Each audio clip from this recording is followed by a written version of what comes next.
यही है। आज आप कहीं चले जाएं, हम बार बार यही बात को कहते हैं कि विस्थापन की समस्या एक क्षेत्र की नहीं है, विस्थापन की समस्या पूरे राज्य की है, राज्य स्तरीय है। अब सवाल है कि हम उनका उस दिशा में कार्य कैसे करते हैं, उस दिशा में संघर्ष कैसे करते हैं। हमारा संघर्ष ही हमें न्याय लेकर आएगा।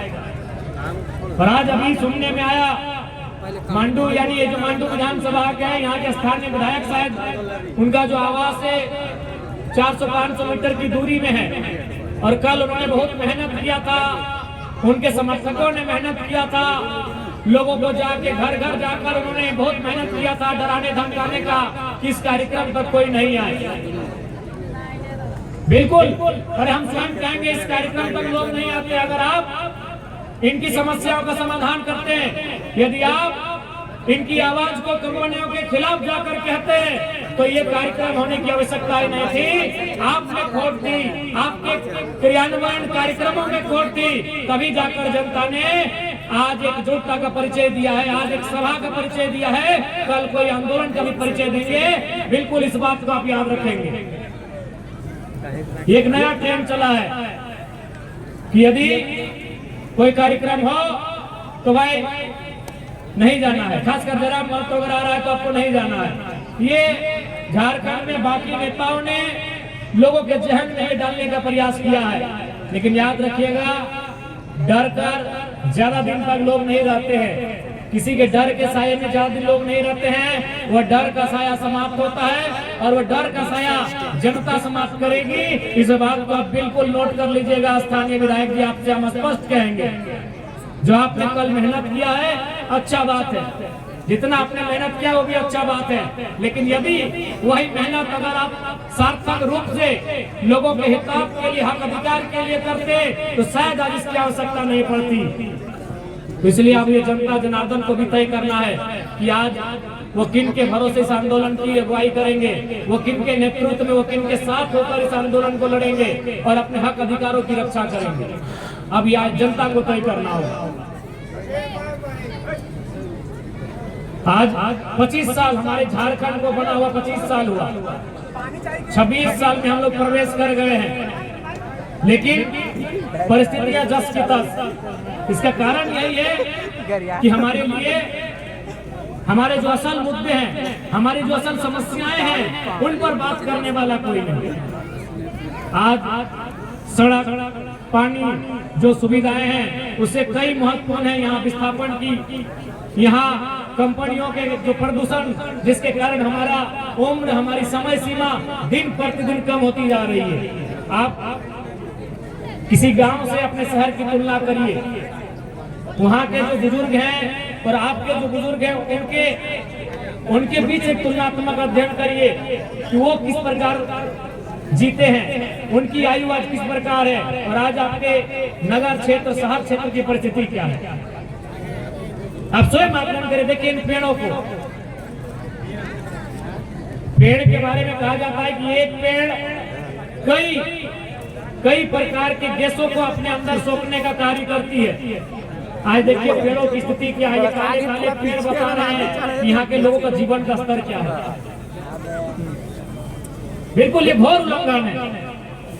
आज भारत का संविधान जो हमारा मौलिक अधिकार है, हमारे मौलिक अधिकार में वर्णन है राइट टू लाइफ, जीवन की स्वतंत्रता। तो जीवन की स्वतंत्रता मतलब प्रदूषण से अगर हम बीमार हो रहे हैं, उस प्रदूषण से अगर हम पीड़ित हो रहे हैं, तो वह प्रदूषण से पीड़ित होना, प्रदूषण से बीमार होना भी कहीं ना कहीं हमारे जीवन की स्वतंत्रता पर आघात करता है। तो आज यदि लोकतांत्रिक व्यवस्था पर कोई चोट पहुंचा रहा है, मौलिक अधिकारों पर कोई चोट पहुंचा रहा है, तो आज कंपनी की गलत नीतियां हैं, कंपनी के गलत कार्यक्रम है, कंपनी की मनमानी है। लेकिन कितना दुर्भाग्य की बात है, कितना आश्चर्यजनक बात है कि जब इन्हीं विषयों पर आंदोलन होता है तो जो वो तमाम अधिकारी, चाहे वो डीसी रहे या एसपी रहे, जो कहते हैं कि हम संविधान की शपथ लेकर आए हैं, वो साथ इनका देते हैं और वो लाठी डंडा रेतों पर बरसाने का काम करते हैं। हमें सोचना होगा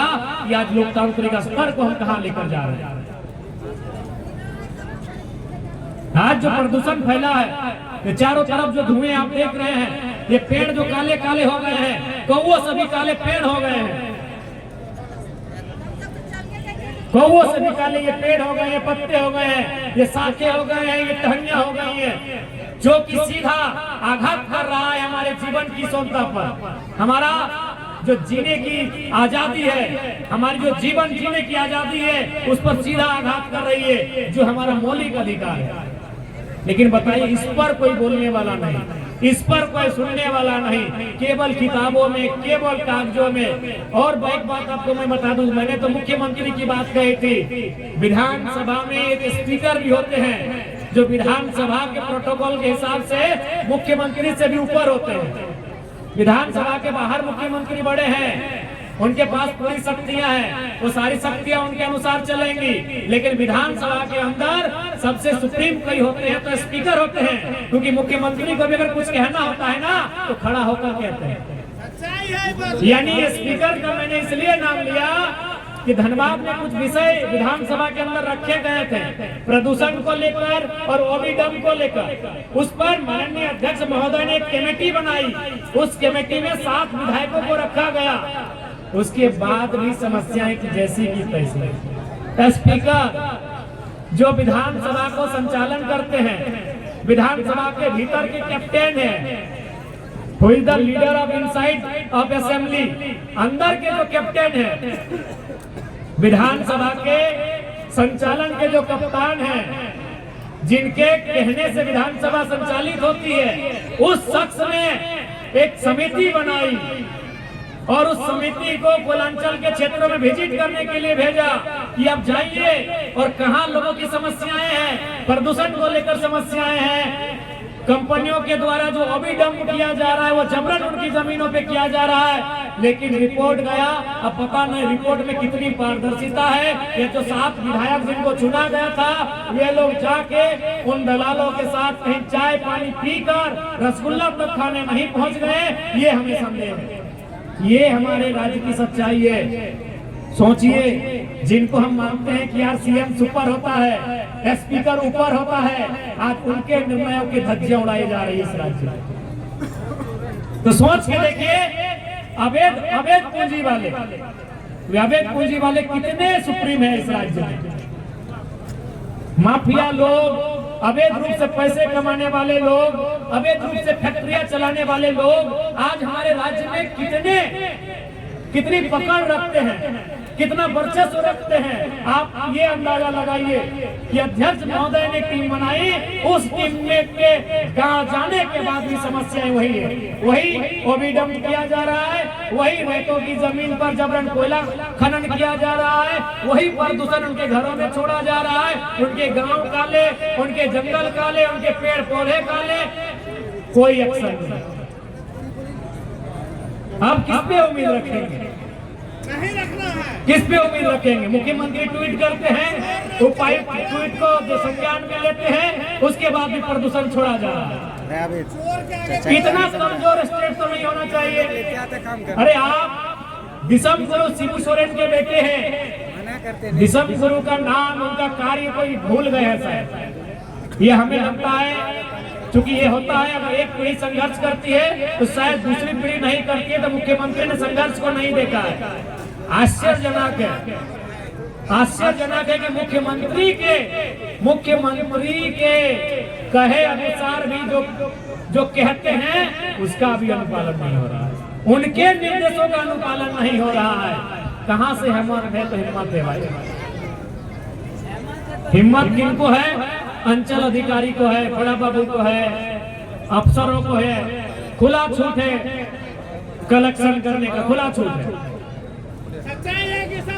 नहीं बताइए, उन्होंने निर्देश दिया है, माननीय मुख्यमंत्री महोदय ने निर्देश दिया है, माननीय विधानसभा अध्यक्ष महोदय ने कमेटी का निर्माण कराया है। उसके बाद भी अगर समस्याएं नहीं समाधान हो पा रही है, अगर उसके बाद भी लोगों के प्रॉब्लम्स खत्म नहीं हो पा रहे हैं, उसके बाद भी अगर माफिया उनके वर्चस्व स्थापित कर रहे हैं, तो भाई कहीं ना कहीं आज या तो सवाल ये खड़ा होता है कि लोकतांत्रिक मूल्यों का अर्थ नहीं रहा, या तो दूसरा सवाल ये खड़ा होता है कि जिनको जिम्मा दी है लोकतांत्रिक मूल्यों के संचालन का, वे कमजोर लोग हैं।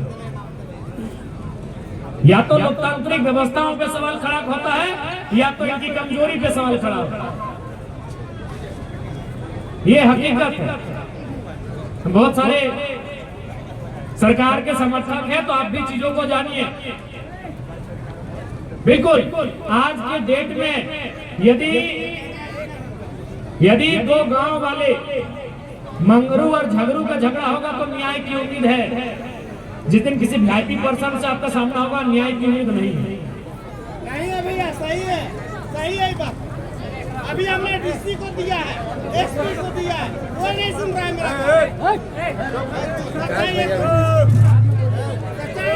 ठीक है काको, क्या है हल्ला कर रहे हैं?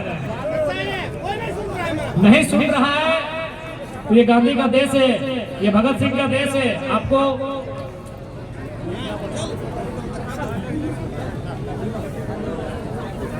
इसलिए अब जनता को अपनी लड़ाई स्वयं लड़नी होगी।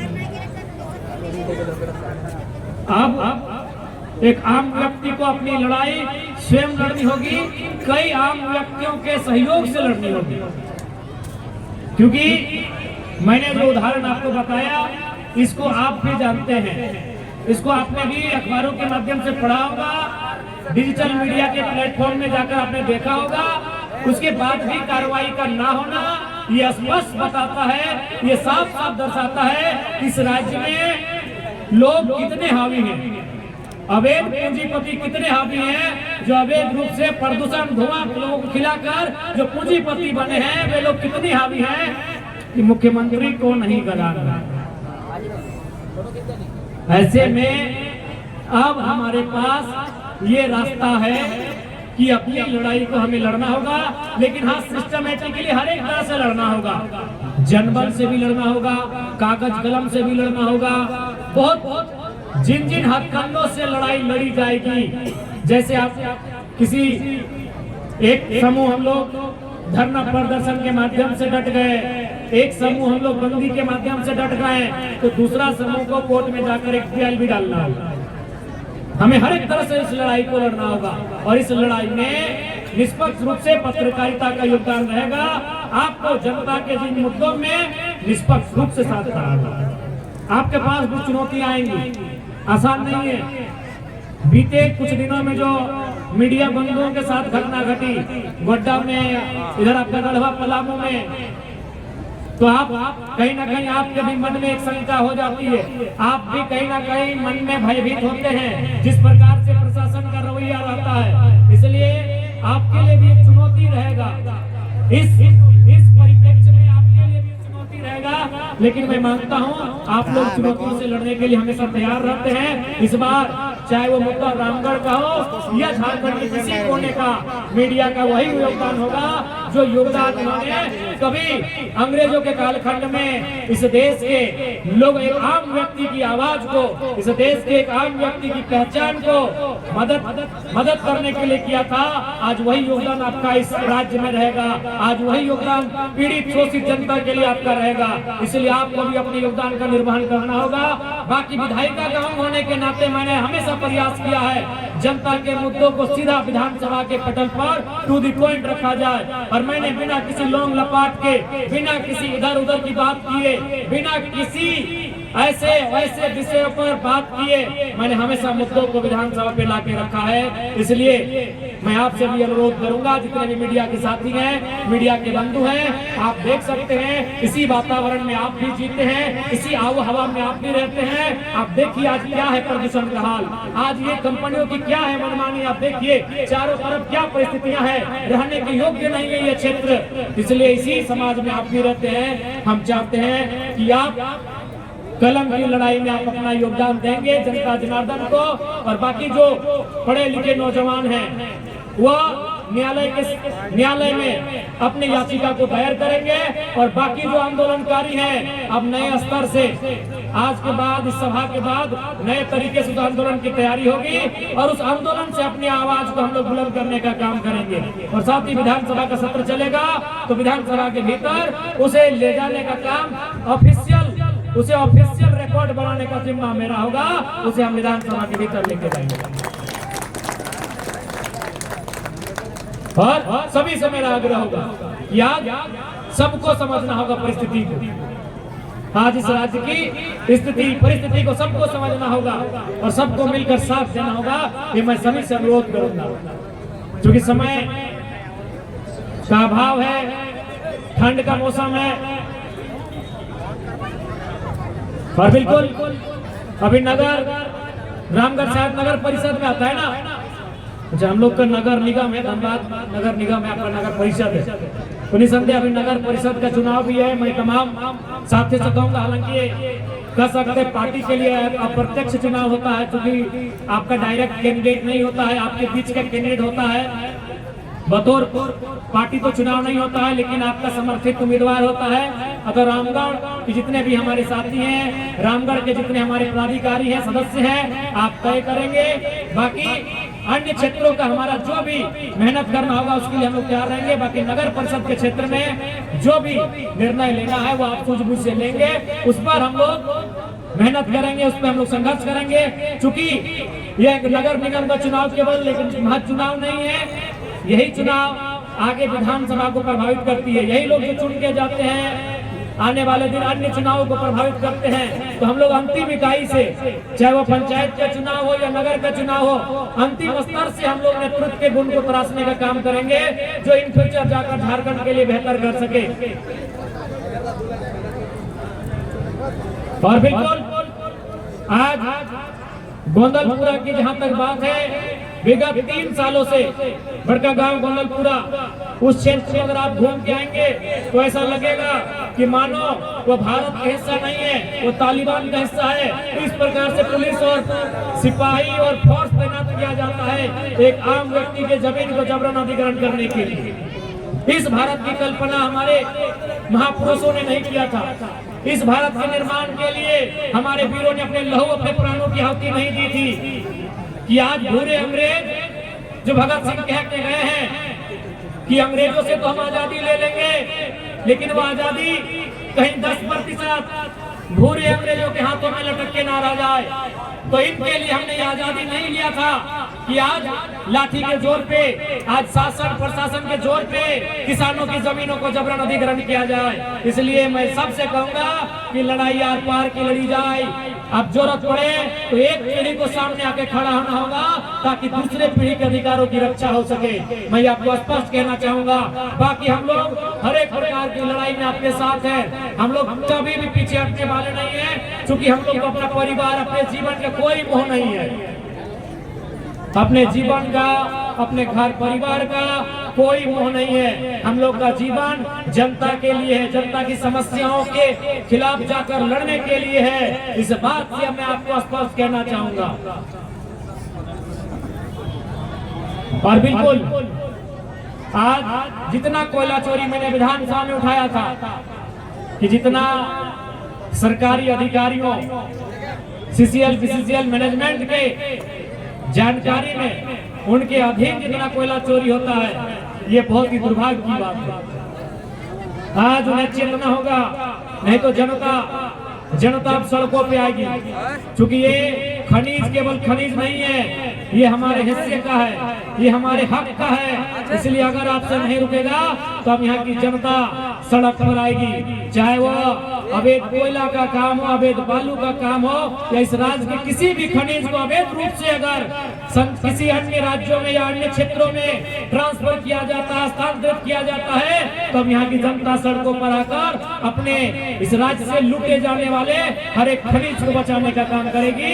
इस बात को आप गांठ बांधने का काम करेंगे। और बिल्कुल समय की यही मांग है कि राज्य के नौजवानों को, राज्य के किसानों को अब इस आंदोलन की नेतृत्व करने की दरकार है। और उसके लिए हम लोग कहीं पीछे नहीं हटेंगे, हमेशा आपके साथ खड़े रहेंगे। इस बात को लेकर आश्वस्त करते हैं। चूंकि ठीक है चाची, चूंकि काफी दूर से लोग आए हैं। कगर मोबाइल हरा गया, बुढ़ा लोग मोबाइल के ले लो। एकर मोबाइल लेके की मिलतो। अच्छा सालू देवी जय जनमन एकर मोबाइल लेके की मिलतो। ईमानदारी दिखाइए। अभी बड़का मोबाइल वाला कुछ कटा बताओ, छोटका गलती से कहीं हाथ चल गया तो अरे ये है चैन गड्ढा के लगते सालू देवी नाम हका दादी के मोबाइल दे जा बुढ़िया मोबाइल लेके की मिलतो कोनी ना ओकर में रील्स लगे परवा ना वीडियो बनने परवा बुढ़ा लोग के मोबाइल लगे के पाए लगे दे कोई पहला तो गलती से लगते हम दीदी से बसन कर देते ना अपने ऐसा थोड़ी करते गलती से चल छोटे मोबाइल होते देखिए अगर कहीं गलती से चल गलत दे दादी दे